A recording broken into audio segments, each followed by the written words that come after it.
We've heard how much fun that group had off the ice. We had Sammy Salo on the show over a year ago now, and we asked him for the best practical joke that anybody ever played on that team. So he was telling us that Matt Cook had this sweater that kept getting stolen by his teammates and hidden, and he bought a padlock to make sure that nobody could get it.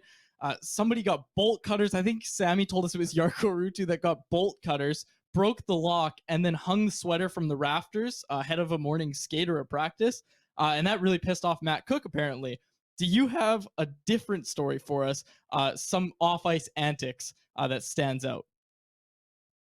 That definitely happened. You can tell it happened because those two squared off maybe a week later in practice and went toe-to-toe, and we kind of just allowed it to happen. I think that's the best part of our era.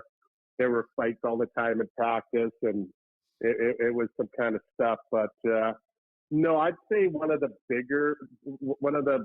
biggest guys who do stuff like that, Brad May, was pretty shady and dirty when it came to practical jokes and all that kind of stuff. And he's obviously one of my best friends, my mentors, guys I've looked up to, and we still have a very, very close relationship and tight relationship. Just stuff you do. I know, and I forget what player it was or whatever, but I remember we were coming out of practice at 8 Rink up in Burnaby, and I totally forget who it is, but it was a brand new car, and the whole thing was filled with popcorn. And I know for the longest time, people tried to figure it out and all this kind of stuff. And I actually forget because it was so long ago whose car it was, but I remember that Brad was behind it, and then it started this whole thing. But nothing ever got too out of control or too crazy.